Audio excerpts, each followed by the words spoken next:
Our purpose in life is to seek knowledge every single day, then turn around and pass the torch of knowledge on to someone else. If you want to leave a legacy, seek knowledge and pass the torch.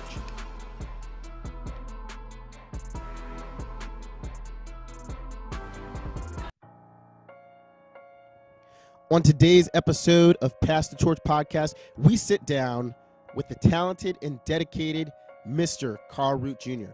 How does a man who is faced what many would consider insurmountable odds after getting caught up in the criminal justice system's maze adapt and overcome?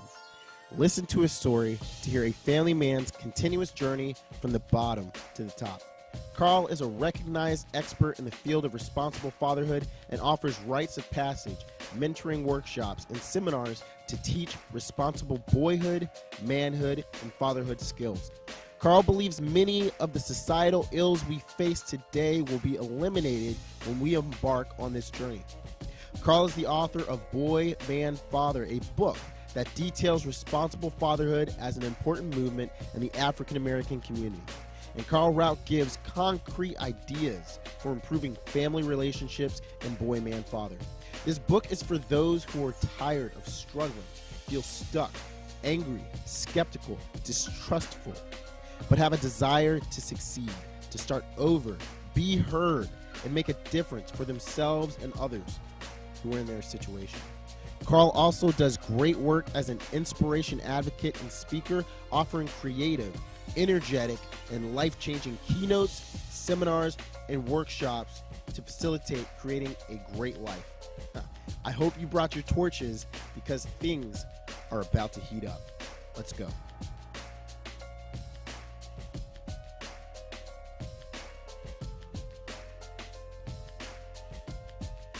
All right, we are on another episode of Pass the Torch podcast. Today we are honored with the presence of Mr. Carl Root. Sir, thank you for joining us on Pass the Torch podcast today. Yes, thank you for having me. Absolutely. We're just absolutely excited about it. You were actually referred to us as well, and it was a very high referral. So we're the people that you're associated with, they speak highly of you. So I wanted you to know that too. Thank you. I'm glad to hear that. Definitely. The first question that I ask every single guest on Pass the Torch podcast is for your why. How did you get on your journey? Why do you wake up every single day motivated to pursue it even when it gets hard? What keeps propelling you forward no matter what? Your why. My life has been personally impacted by certain issues, and those issues have haunted me throughout my life. Therefore, I found myself getting angry, and one day I just decided, instead of being angry, do something about it. Use that energy from the anger to do something to positively impact, resolve, or eradicate whatever that issue is. So that's my why. I'm personally impacted by every issue that I involve myself with. Absolutely. So where did that begin? What is one of the first most significant events that spurred that type of anger or frustration, or even today motivation to be involved in the work you're doing? As a young man, right now I'm very, very involved in the work around responsible boyhood, manhood, and fatherhood. Love it. Something that I'm very, very passionate about, and I'm sure it'll start oozing out of me as we continue this podcast. However, my name is Carl Lewis Root Jr., which means that was a senior. Yes, sir. Carl Lewis Root Sr., my father, who my mother and he divorced when I was about 8 months old. And then I was under another man's covering, my stepfather, at around 6 years old, moved into his house. Mm-hmm. And that wasn't my father. Every child wants their own daddy. Right. And I wanted my daddy. Okay. So for me, every other issue I had, negative issue in my life, stemmed from me not having my daddy. I created a lot of negative issues, a very toxic environment, simply because I didn't have my daddy, or access to my daddy, or knowledge of my daddy. Okay. Absolutely. That's So, why I do what I do. yeah, tell us a little bit about that story growing up. Like, I mean, how was it growing up with the friends that you were involved in, and was everybody who you grew up around in a similar situation, or was there this element of them not possibly understanding what you were going through, and how did that affect you? That's a very good question. About 90% of us didn't have our fathers in the house, Mhm. 9 out of 10. And so became family. Yeah. We came together because our mothers, and we were all male, our mothers really couldn't deal with us at especially the tween years. Hmm. We had become something, we had outgrown our mothers physically, and in a lot of cases, mentally, as far as male perspective goes, you know. But anyway, we banded together and we Yeah. created a family that where we got to experience maleness, because we didn't get much of that from our stepfathers. A lot of time our stepfathers, unless our mothers had children with them, they didn't really give us the quality of time that they gave to their own children. Yeah. Anyway, we felt somewhat neglected and abandoned. For me, I didn't see my father at all. Hmm. And I had the last name, I wore it. Right. I Right. wore it like a badge of honor. However, I didn't know from whence it came. I didn't know who gave it to me. I didn't know what kind of person that was. So it left me at a deficit. I really felt like I was disconnected and out there by myself, because my stepfather, of course, had another last name. Hmm. I wanted his last name because I really wanted to represent who I was with. Okay. So it just, a whole lot of issues stem from that. And most of us, that 9 out of 10 brothers who didn't have that man in the home that they called father or daddy, Yeah. uh, they bumped their heads against the same walls of authority that I bumped my head against, just fighting against any authority that we came in touch with, because the real only authority we wanted in our lives was that of our father. And I recognized that as I got older. I didn't know then. That's why I acted so immature. My immature response to fatherlessness was to rebel against authority, because I ain't got my daddy. Absolutely. And I justified my misbehavior by his absence. I do what I want to do. You know, hey, mom, you really can't run me because you ain't got the other part of our family here. So really, I really ain't much you can say to me, because I need this man who, especially now, there are men out there, boys out there, who don't have their daddy's name. Hmm. It's a little bit different for a man who has his daddy's name but does not know his daddy. Yeah. Okay. Oh, that's huge. So yeah, so I'm serious about this thing, man. I take it real deep. I go to the extreme with it. Went to my very first family reunion this year. Hmm. Very first family reunion, because I saw a young lady on Facebook who promoted a family reunion of a family that had my same last name. If you look at my last name, you'll see that it's rare. Right. So my whole life, my duty has been to explain to my children who we are, where we came from.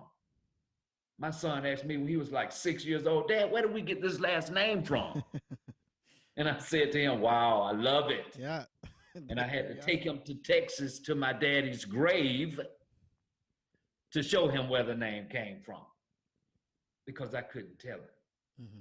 So I took him to the burial site of my father. And it all started right there, because now they want to know who they're connected to. Yeah. Absolutely. Who is a root? What is a root? Very, very important for a young man. Very, very important for a young man. I'm sure you know, Absolutely. who am I? Right. What is a root?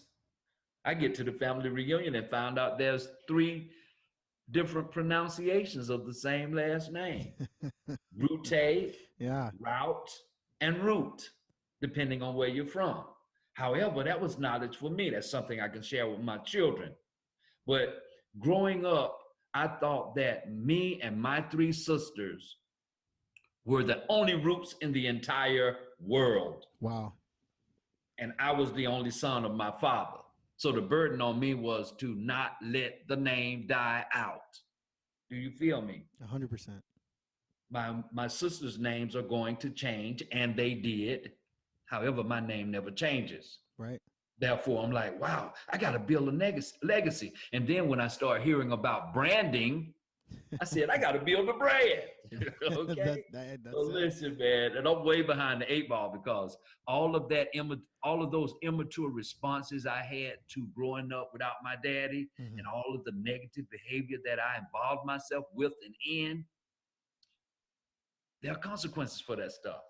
And they followed me right on into my future. So now I've got to clean up the wreckage of my past, because those immature responses to not having my dad in the house to tell me who I am and what I need to be focusing on, I used all of that just to justify my own misbehavior and recklessness. Yeah.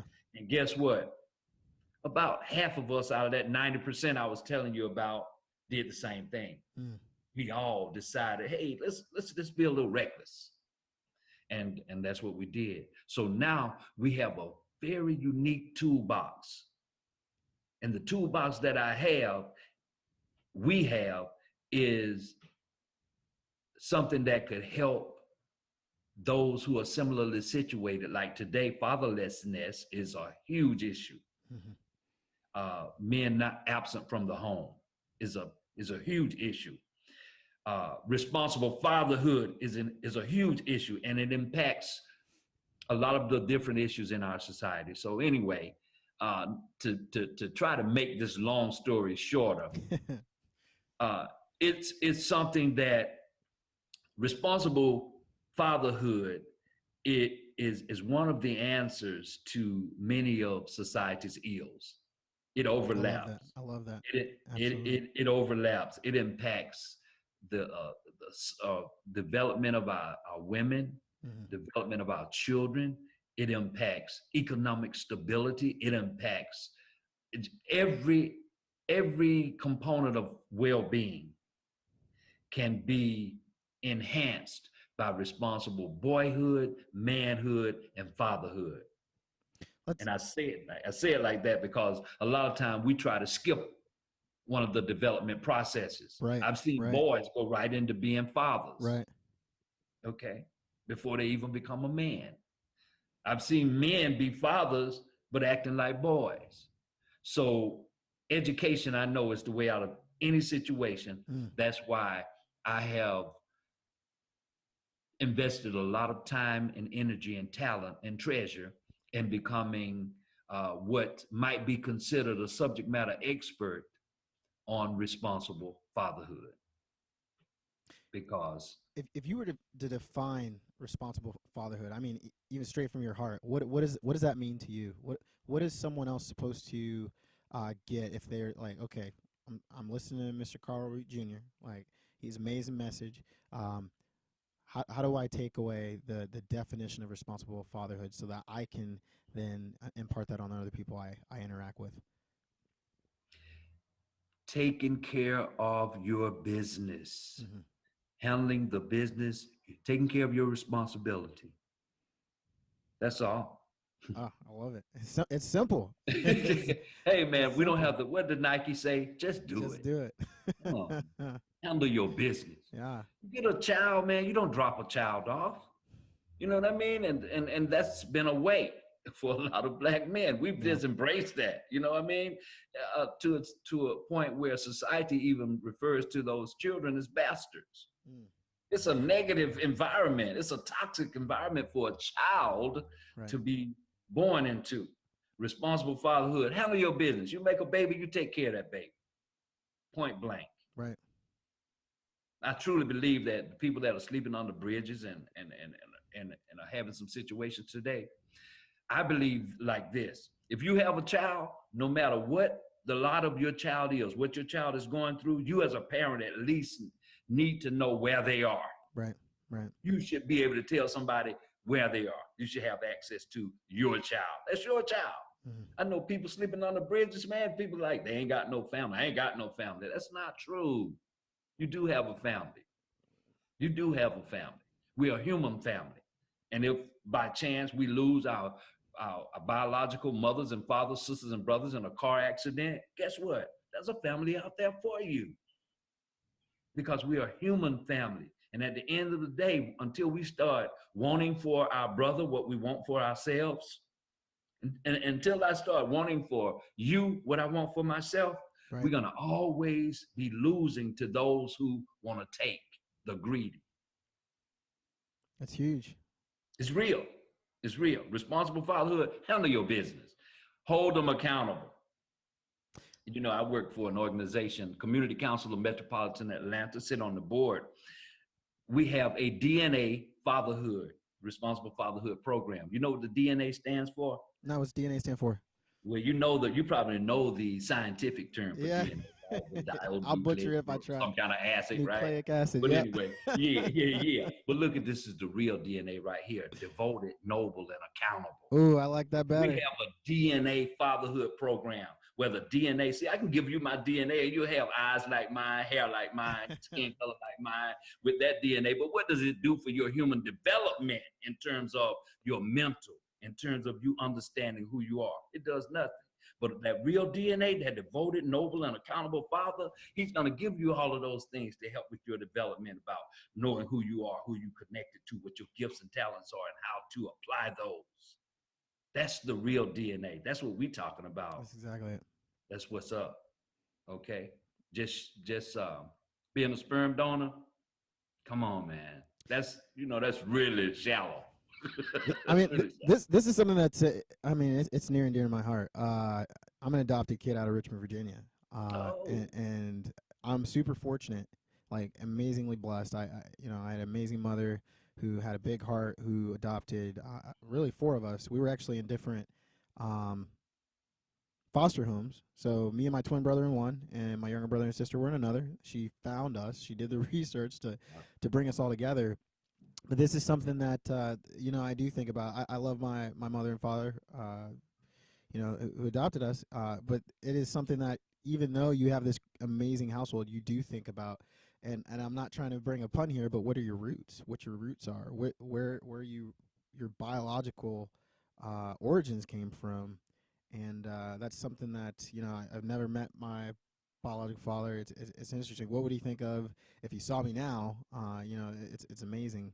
And then I just had a son, so like everything you are saying right now, that's why I say it's even near and dear to my heart. Like 9 months ago, before I knew my wife was pregnant, I could appreciate this, but I can't. Oh, today, what you're doing, what you're talking about, it's even more precious to me. It's even more relevant than it's ever been. Wow, incredible. I'd love to hear your story. Yeah. I can see now. No. I can see why now I'm in the environment with such a brilliant brother. I appreciate you sharing. Absolutely. It means so much, and congratulations on your son. Thank you. That's Thank a you. blessing, man. It is. I didn't think I could have children for a long time because I used heroin as a young man, and the doctors told me that I was probably sterile. Yeah. However, I got my first son and I named him Carl the Third. I named him after me. Okay. Now, I was guided by the absence of my father, pretty much about fatherhood through his absence. I learned how to be a father through his absence by what he didn't do. I said, I'm going to do the things that he didn't do that I needed for my children.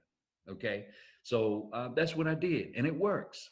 I'm accountable to them, and they have access to me. I didn't have access to him. And I said, no matter what, I'm going to make sure that my children have access to me. Yeah. Now that access brings with it every resource that I have. Please understand me. That's it. All the knowledge of self and everything that they need to know about who they are, they can talk to daddy about that, because I've tried to develop myself. No. I've developed myself over the years to be able to be that resource for them. Right. It's purposeful. It's intentional. Right. It's not by accident. So here we are, man. I'm grateful to be talking to you. I'm glad to hear your story. And I'm glad that you can confirm and affirm what I'm saying about a man need to be responsible. 100%. People need to be responsible. When I speak of the man, I'm also including the woman, because I feel like most men are going to be fathers Right. or husbands, most of them one day, which means automatically they'll be leading a family somewhere, up or down. People are like elevators, right? Some take you up, some take you down. That's it. If a man has not been developed, because most men were not taught how to be men in America. Okay. Well, we can get in some interesting views about, especially if you talk about the African American man, who it's confusing because, and this is coming just from me, but I would love to unpack this with you because you have a book, right? That Yes, is sir. labeled. It's named Boy, Man, Father, and especially today, like the African American man is trying to figure out how to be a man while not being viewed as dangerous. But being a man is being viewed as a leader, someone who's confident, someone who's bold. But if you do that in today's society, you have to be careful how you do that to not rattle or make other people uncomfortable. And there's this complexity, but I love how you're saying there is a simplicity to it too. And when it comes to being a father, just take care of your business, and we will figure everything else out. We will figure out how to navigate the rest of the world, how to build generational wealth, how to be examples and be leaders in society. We can do that, but the first step, and I love it, it's foundation, and it's building blocks. It's the bricks of society. If you're a father, first of all, take care of your sons, take care of your daughters, and it goes into brotherhood too. If you have brothers and sisters to your left and right, don't tear them down. Build them up. A rising tide. I truly believe this. A rising tide does raise all ships. I don't think that I have to be doing better than you, and you have to be doing worse than me for me to succeed in life. And again, that's something that I think is hurting. And if I'm being completely real, our race, and the races that seem to be at a disadvantage in the United States is because in order to be successful, it seems like we have to compete against each other instead of collaborate. That's very real, but that's all by design. It's strategic. Yeah, let's talk about it. Yeah, okay. We have to think about where we are. You're in the United States of America, specifically in the South, in a state called Georgia, which was established as a penal colony. So you're dealing with the residuals of humanity of those who were exiled from England by King George to the debtors colony, which is Georgia, which is older than the other colonies. Right. Okay. Right over by Grant Park, they used to have a prison. They even used to execute some of the indentured servants over there. Do a little research. You'll find out about how this whole mass incarceration deal is the new plantation. You know what I'm saying? There's a book written by a brother called Blackman, a white brother, wrote a book called Slavery by Another Name. Okay, this mass incarceration that he speaks of, convict leasing that happened after Emancipation Proclamation. So we're dealing with a whole lot of issues that has compiled to PTSD for a large segment of our population, our people, post-traumatic slavery disorder. So now we're dealing with a large segment of our population who really ain't a part of the same community. You got subcultures who are struggling to survive, and then you got those who think they have arrived, those who are suffering from the illusion of inclusion and are really biting the hands that feed them. So with all of that diversity within our own community, the competition is real, because now everything black ain't black. Now, what do I mean when I say that? Everything black ain't black. Man, we get a bad rap for everything that's got dark skin. You can be Nigerian, you can be Jamaican, you can be West Indian, you understand me? Whatever you do gets heaped onto the African American. Please understand me. We are a different breed over here. We started HBCUs. We built hospitals and schools. We had to create stuff and income producing infrastructure for ourselves when we were living with an oppressor who didn't have our best interests at heart. So we are a different brand. Everything black ain't black. the Black experience. That's why they came at your former president, Barack Obama, so hard, saying, really, you really ain't experienced that Black experience. Well, okay, hood Black and ghetto Black and hood rich Black is all that is different. Mm-hmm. Everything Black ain't Black. Therefore, the competition is real. Yeah. That's why hurt people hurt people. Right. Because we're fighting for those limited scraps from the master's table. And we were a part of a project that they used to put us in a limited space with limited resources, and we had to survive. So now we got that mentality. It follows us. It just doesn't disappear. We didn't get that way overnight. We won't change overnight. You use the term PTSD, and you changed it up on me. Post-traumatic slavery disorder. And I continue to study this and continue to look at what's going on in society.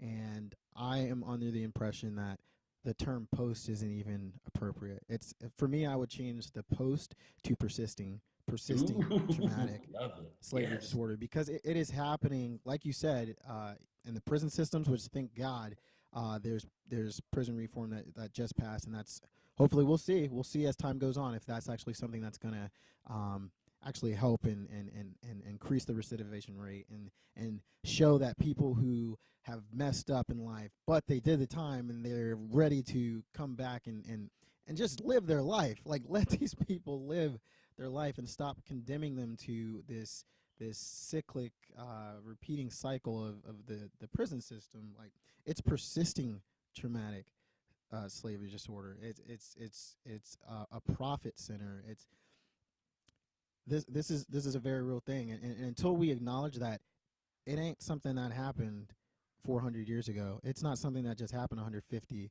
or even 50 years ago. This is happening today. We're seeing it on the news every single day. People that look like you and me, people who are older, people who are younger. This is happening now. So we can't even use the term post. That I don't think gives it justice, because that gives us the people saying, why can't you heal? If you have a wound and someone keeps stabbing it and telling you, hey, just keep it in the past, why isn't this healing? It's unreasonable to even ask that question. Wow, you're brilliant, man.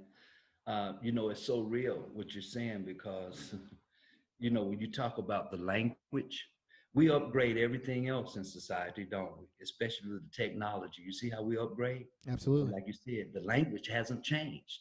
We just changed the language. In prison reform, we said, listen, we got to change the language before we can change policy and the way people react to people who are formerly incarcerated. Right. We used to call them ex-convicts. We used to call them all of those names, but we changed the language to formerly incarcerated person. We changed the language to returning citizen. We changed the language to a term of endearment to let you know that this is still a human being. This is still a person. 100%. They may have committed a crime, but now they don't need to continually pay, because really, I coined this phrase way back in 1991. Once the time is done on the inside, you begin a life sentence on the outside. Wow. Now, that's because you've been convicted of a felony, so you carry this scarlet letter. But at the same time, you're now classified. You're part of a labor pool. You're part of a system, an economic system, where people will benefit from your captivity and your disablement. It's so amazing, though, that all of it overlaps. Irresponsible fatherhood, when you think about it, you think about mass incarceration, you think about 1 out of 3 Black males in the prison system, you think about 8 out of 10 of them, no fathers in the home. Please understand. Yeah. It overlaps. It Absolutely. overlaps. If you look at the effects, the negative impact of fatherless homes on daughters in a father-absent home are more likely to get pregnant as a teen, to have problems in school, and even to drop out, have problems in relationships, simply because daddy ain't there. Just because daddy is there, guess what? Daughters and sons do better in school. They're more sociable. They tend to follow the rules. They are less likely to experiment with drugs. Yeah.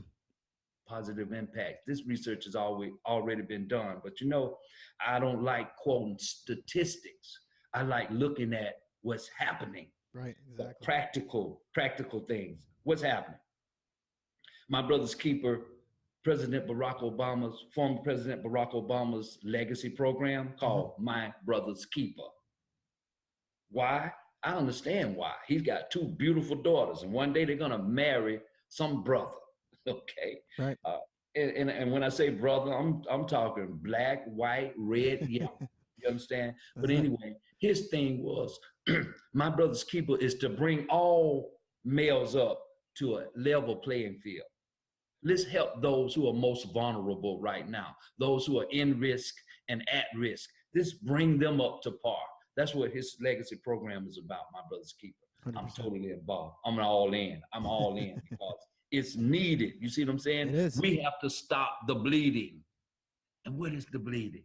Come on now. We got too many young men going to prison. We got too many young ladies having babies before they're ready. They're still babies themselves. And that creates a host of problems for us, because now it's hard to build generational wealth when you're struggling.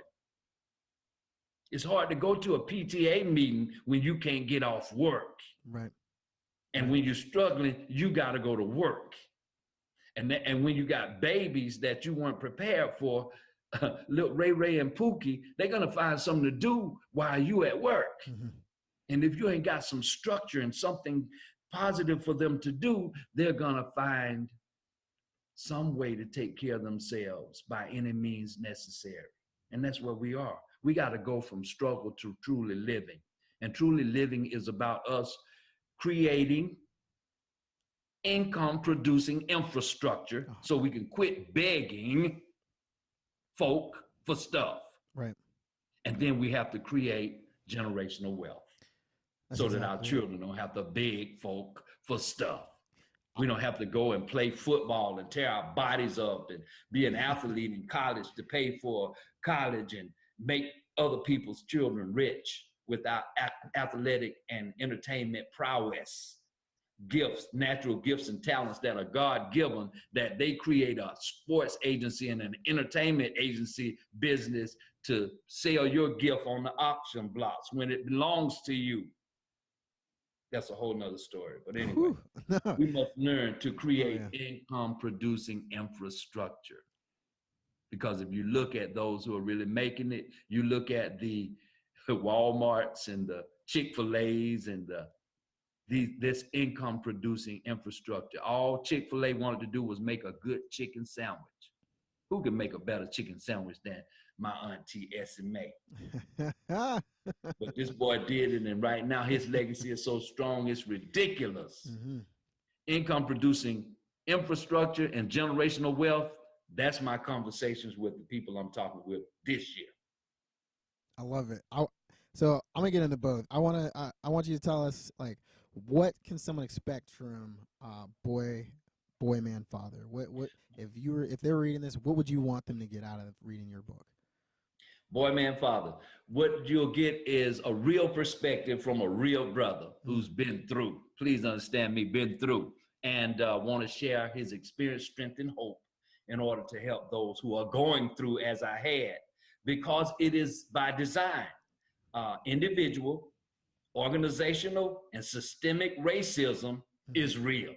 A lot of people deny it, but it's real. And my life and your life and the lives of a lot of people you know has been impacted by this systemic racism. Anyway, we ain't gonna talk about race, but what I want to say is this. If we are to survive, we've got to have an understanding of who we are. The book, Boy, Man, Father, talks about a boy being a boy. A boy has to be taken care of and taught and trained and mentored. And then when he becomes a man, he uses all that he's been taught and trained and mentored. He started applying it. And then when he becomes a father, and I go through this in depth in the book, the different stages of development. We have to respect it. We have to respect it because it's natural. Then when he becomes a father, he's not only able to take care of himself, but someone else. Now that's really the way it should be. Right. Because back in the day, a woman, before she got married, her father gave that man she was marrying a dowry, a DOWRY, which consisted of a toolbox, things that they needed to be successful. And that brother brought something to the table. Like, he was ready to provide, he was ready to protect, and he was ready to be the priest, prophet, and king of his domain. So today, we've gotten away from those things. And in the book, I talk about the fact that we are skipping the phases because of struggle. Right. And a lot of this came from the condition of our people, you know, being enslaved and having babies the way we had babies, and the way we were mated from plantation to plantation to have, you know, enough livestock people to do the work for these masters. Anyway, that stuff follows you. You don't get that way overnight, and you don't change overnight. So you have to do some unlearning. The successful of our time, I truly believe, are those who can not only learn, but unlearn some things. Ooh. Because we were conditioned. Yeah.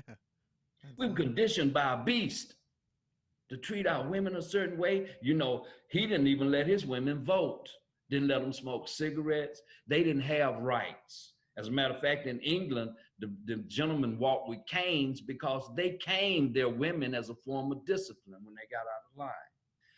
We followed that. We emulated that. Look how we treat our women today. It's wrong. That's not us naturally. We treated our women as queens because we were kings. Mind you, only the strongest survived. The strongest mentally and physically survived the Middle Passage to these United States to work this land and build this country. So here we are, kings and queens over here, treating our women like wenches. Some of the other names that our masters called us, called our women. But today, we've got to unlearn that behavior and go back to who we were formerly. We were civilization builders. We are nation builders. And we're acting like paupers because we've been hanging out, especially in Georgia, we've been hanging out with peasants. And I recognize it.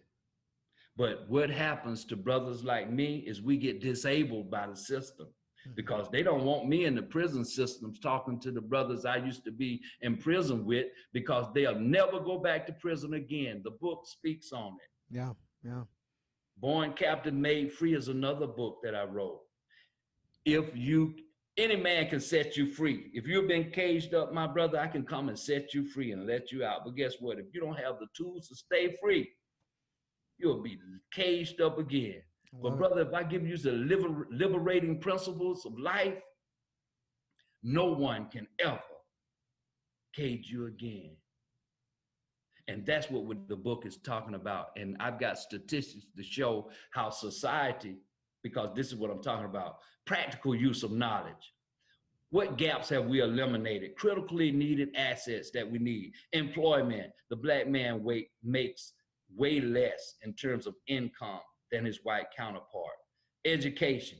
I truly believe, and you heard it here first, my brother, you probably never heard this before in your life, but I truly believe that before the black man got a right to be educated, all white people went to college for free.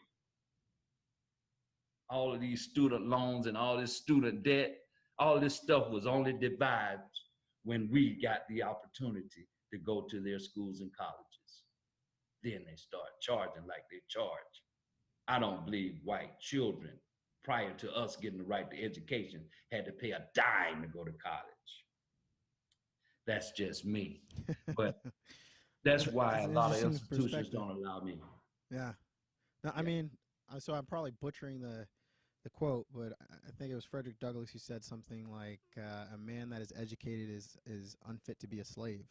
I mean, that if you understand what's going around you, if you can devise and analyze and plan and scheme and make sure that you have a vision for the future that is above what someone dictates for your life, that's dangerous. You start becoming more educated or more ambitious than the people who are trying to hold you down, and that means you're going to elevate your station in life more than the people who are imprisoning you, and that's dangerous. That's dangerous. People will shoot you in your face. You see what has happened historically? Mm-hmm. Brothers who have sought enlightenment or trying to enlighten other people, what happened to them? They either got hung on a cross or they got their faces blown off. Now, I'm not saying that to fear anybody. It just lets you know that it just lets you know that the strength of your work. Let's put it like this: the impact of your work is in direct proportion to your possibility of being persecuted. The impact of your work on society. Mm-hmm. The positive or the negative impact of your work, your service to humanity is in direct proportion to the amount of persecution you'll receive from those in control, those in power. Absolutely. Especially when what they've been doing ain't working and you come up with a new way. Mm-hmm. And it seems to be working. What do you think is going to happen? Why do you think they fought against? We had a civil war to end slavery. Yeah. They didn't want to end it. Mm-hmm. And you know, my mom used to tell me when I asked her about love relationships, she used to tell me, you can't make nobody love you, baby. You can't make nobody love you. You can't make nobody give you the right to vote. You can't make nobody let you eat in their restaurant if their heart really don't want you eating in their restaurant.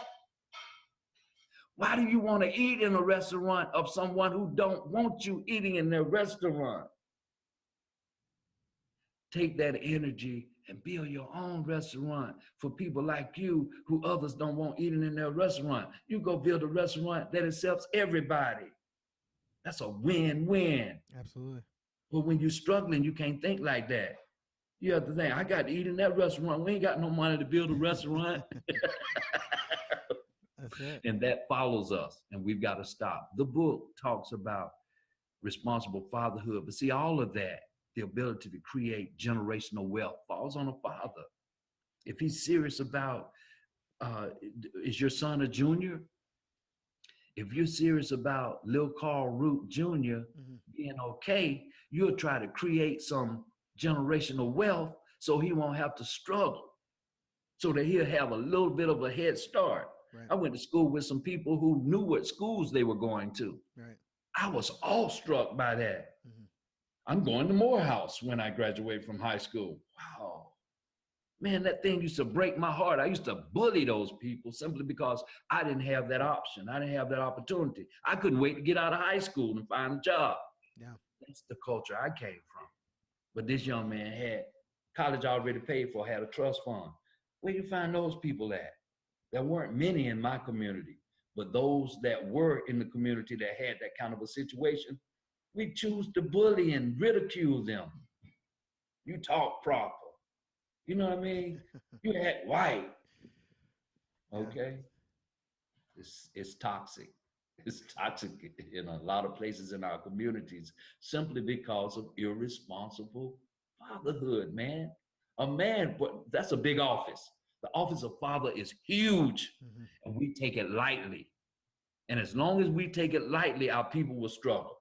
But the moment men resume and assume their responsibilities in the home, especially the African-American man, wow, we are going to become a powerful nation. I'm right there on this mission with you. I want to team up with you. We're gonna figure out how to do it. I want to apprentice with you. Yeah. I'm 100% there with you. And then I just want to get into the. I saw Money Smart Week, and I thought that was brilliant. I thought that was pretty amazing. Just educating people about money, and so again, I'm telling you, part of my personal philosophies. Some people might be like, "This guy's crazy," but I believe money is just, I mean, the green dollar bill, it's idolized. That thing used to be a seashell. Before that thing used to be, I have bread, you have corn, we're going to barter. So money is really an idea, and it's a tool. And for us to understand, how do we use that tool in order to benefit what we're doing? Because tomorrow, We're already looking at it. Money right now today is this green paper or this silver coin, and tomorrow it might be zeros and ones in cyberspace.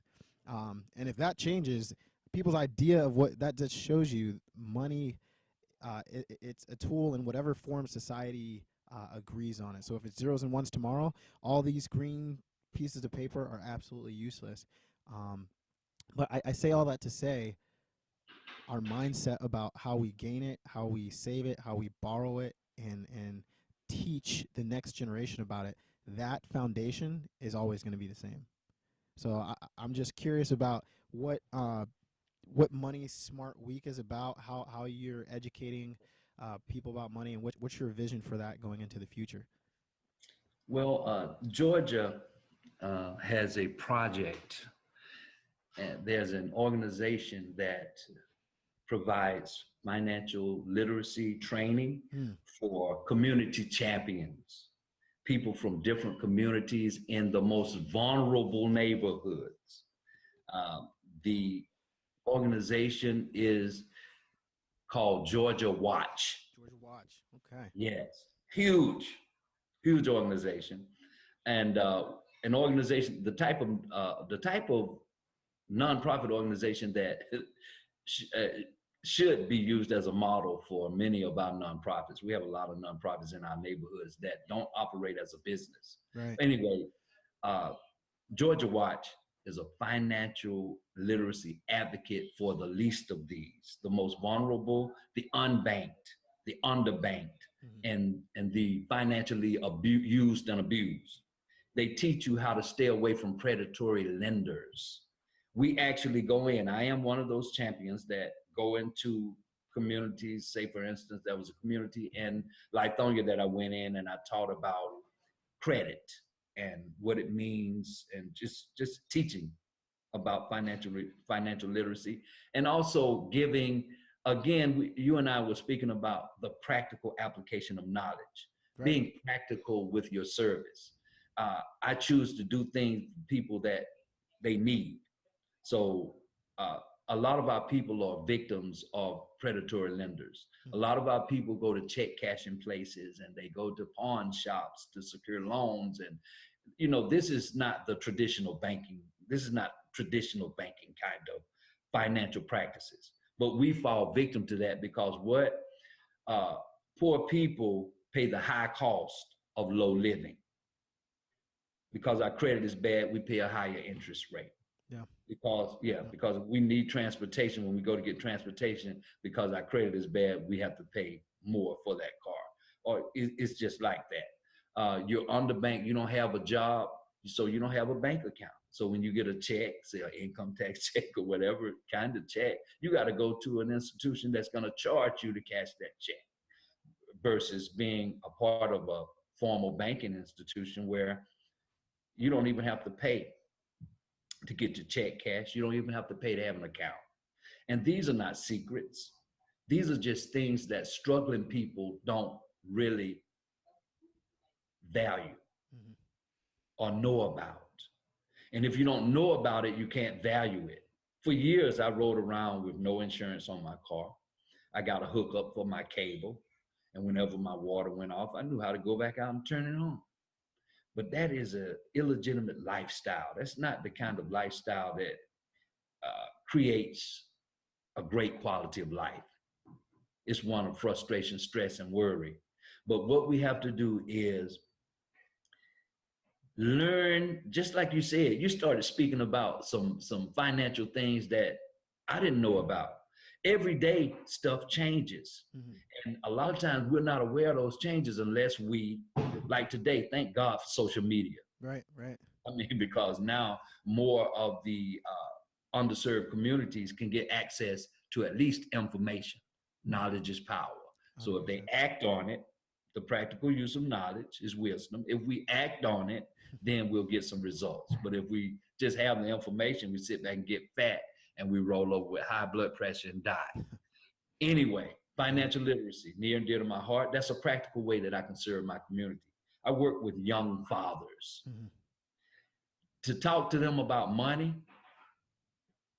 man, it's like speaking Japanese to them, because they feel like they know all there is to know about money. Yeah. Yeah. They know how to go get it, but they don't know how to make it work for them. Right. So when we get into a conversation about it, they are learning new stuff and they're resistant and they're trying to teach you. But it's so important that we reach our young people talking about money.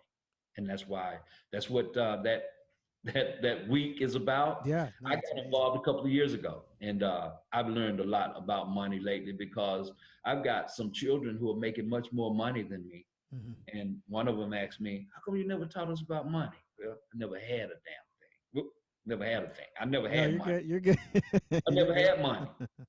Yeah. Okay, so all I could teach was save a dime out of every dollar, and when they turned 13, I opened them a savings account. Mhm. That was my financial literacy for them. But today, I recognize it goes much more deeper than that. It's. I mean, it's huge. It's something that it's just so close to my heart. I'm even looking at, I mean, we see what's going on with different jobs, right? And okay, how do you get a job that's going to be able to support you? And we're looking at even people with jobs, the taxi industry. You have Uber that completely disrupted that. What do they have to do? They have to figure out another skill and quickly so that they can survive to compete against that industry, the coal industry. And this is in a different region, right?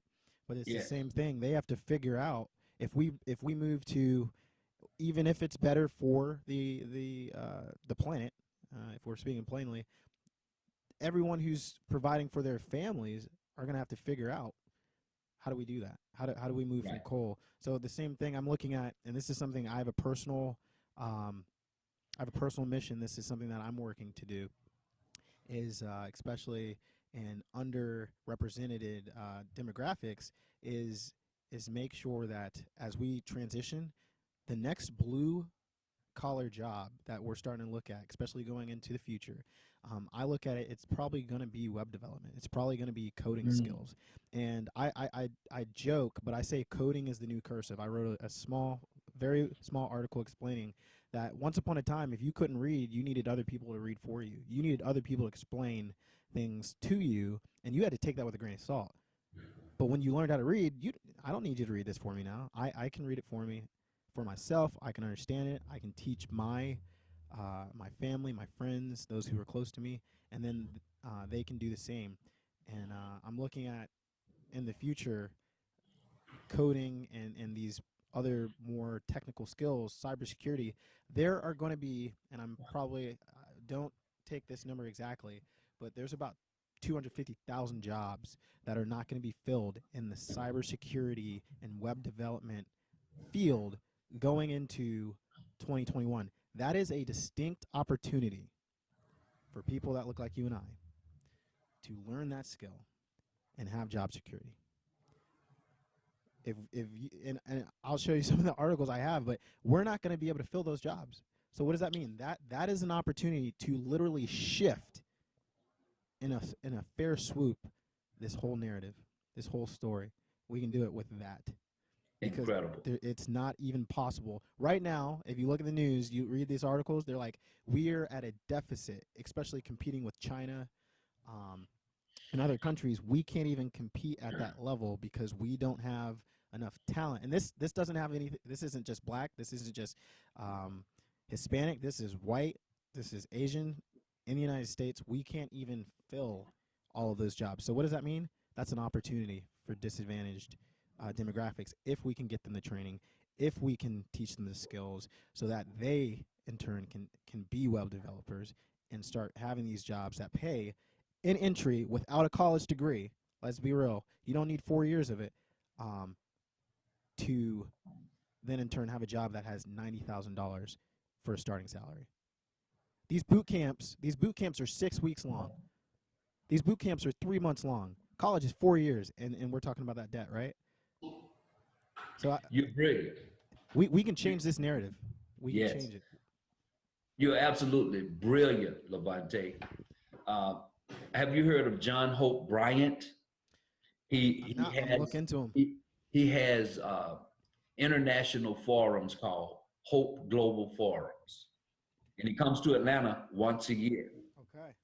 And for the past 5 years, he's been talking about getting young people, sponsoring young people to become coders, to get involved in coding. I'm right there He's with him. been, Mm-hmm. he's pushing it. If you, he, as a matter of fact, he'll be here in March. They'll have Hope Global Forums in March. But he's on the coding, what you just spoke about. If you just sat down with him, I'm sure in some way you guys would start making it happen, because he's a mover and a shaker, and he's a multi-millionaire. Mm-hmm. But he gets things done right now.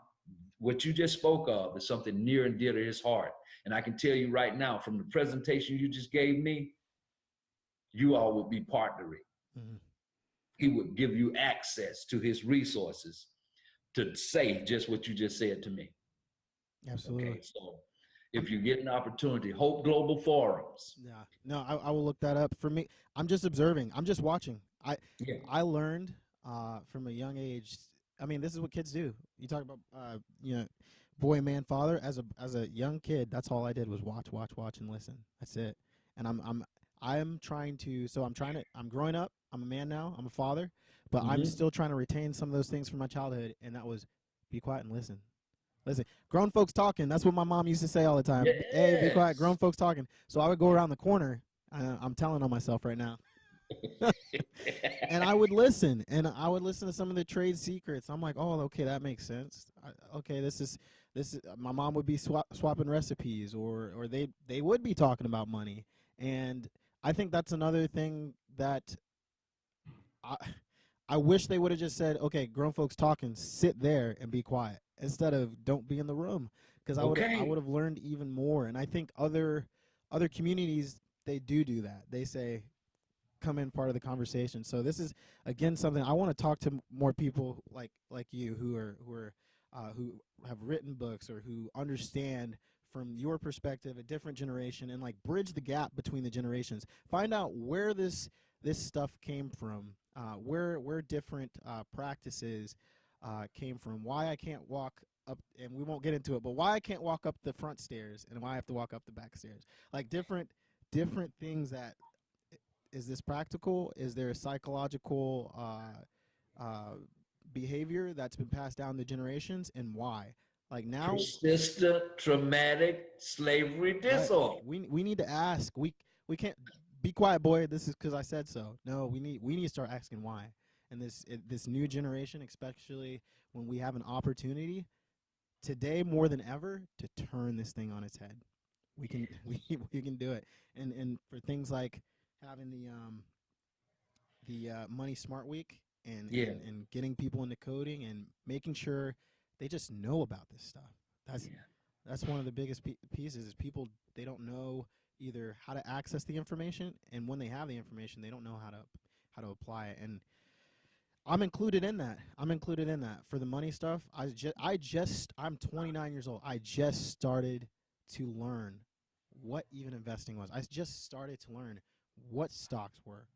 I just started to learn. Like my friends, they learn this stuff as kids. They learn this. They already have. They're like, hey, I'm investing. Just recently, you heard about Secretary of Defense Mattis changed over with Secretary Shanahan. It's a big deal.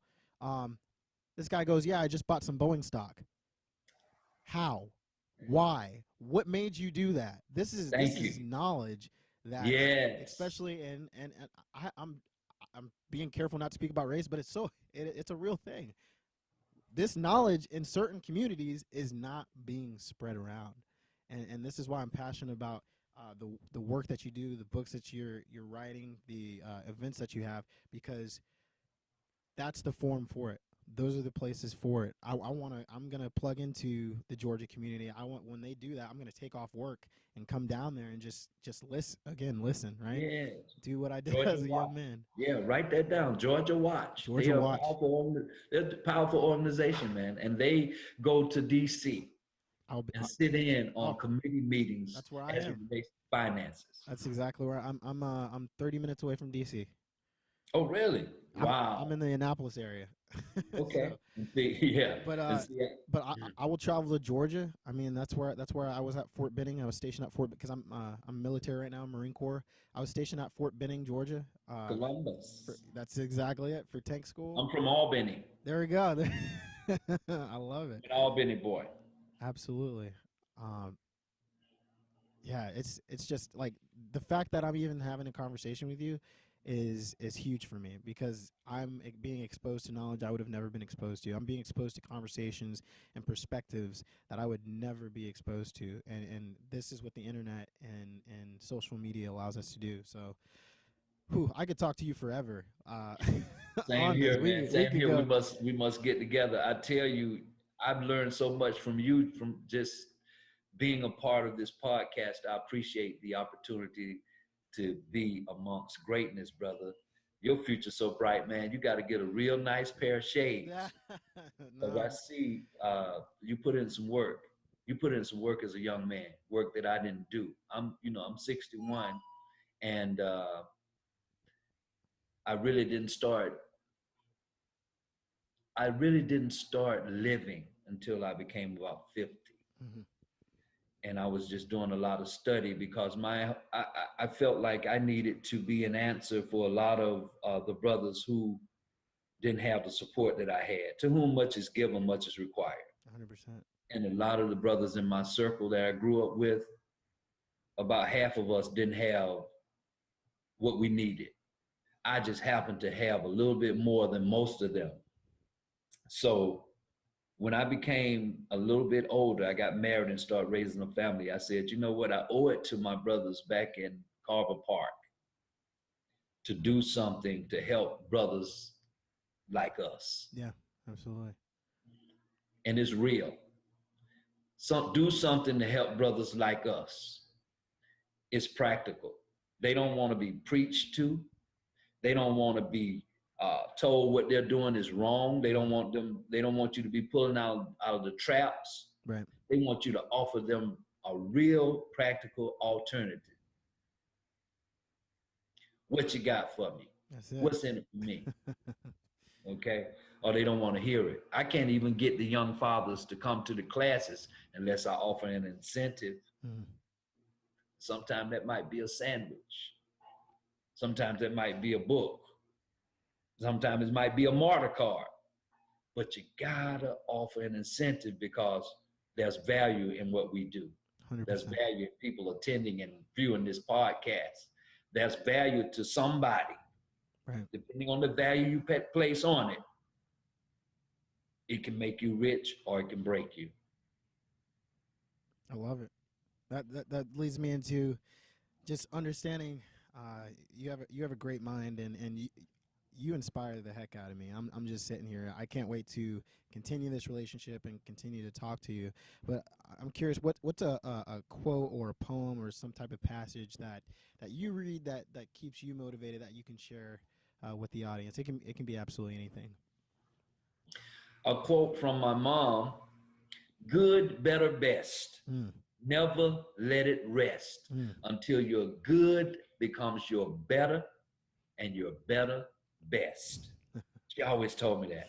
And it stayed with me. I didn't use it much, but it always stayed with me. But then when I became a little bit more conscious, I read Mother to Son by Langston Hughes. Mm. Very appropriate mother to son because most of our men today are being raised by mothers, man. Right. So when I came across this poem, well, son, I tell you, life for me ain't been no crystal stair. It's had tacks in it and boards torn up and places with no carpet on the floor, bare.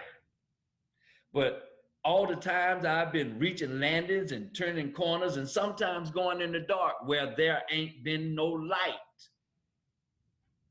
But don't you sit down. Don't you fall down now because you find it's kind of hard. Cause I still climbing, I still going. And life for me ain't been no crystal stair. Langston Hughes, my brother. It's beautiful. Encouraging. I love it. A mother encouraging her son, letting her know you're gonna catch hell.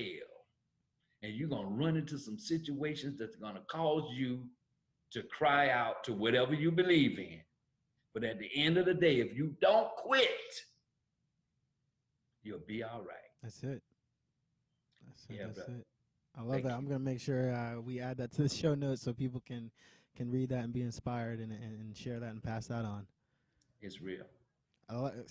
We're already at the final question of Pass the Torch podcast. I mean, I had to stop myself. I had to slow myself down because I started getting emotional and really like just diving into this because there's so many perspectives and angles and questions. Even I, 29, like feeling like I have some things figured out, but there's still so many questions. And even as a father, I'm a young father. I'm an inexperienced father, so therefore, I need mentorship. Like, I need to look at others for that example because otherwise, I'm sitting here. I mean, you get IKEA furniture, it has directions. You get anything else in life, it has directions. But for some of these bigger things like fatherhood, there's no directions. But you have something as important as another human life. So it's pretty intense. Yeah, I have to stop myself because I can go down a rabbit hole with this, but I just am excited about talking to you in the future. Yeah, you have so much knowledge to give. I can tell by the passion, the fire in your voice, the examples that you've given. That one, I don't want this to be the last conversation I have on Pass the Torch podcast, but two, I will definitely be reaching out very soon. I appreciate it. And thank you. Definitely. You're a brilliant brother. No, I'm just observing. Yeah. Torch holders, we've arrived at that time in our program where our guest, Mr. Carl Root Jr., has 1 minute to pass the torch and leave a legacy. We all know that a mentor is a person who's achieved a level of success that we desire and can effectively guide us to success as well. Based on the success you, Mr. Carl Root, have achieved at this point in your life, if you could pass the torch and leave a legacy message to your former self or anyone who's in a similar situation, how would you pass the torch in 1 hot minute? It doesn't have to be a whole minute. Learn all you can from those around you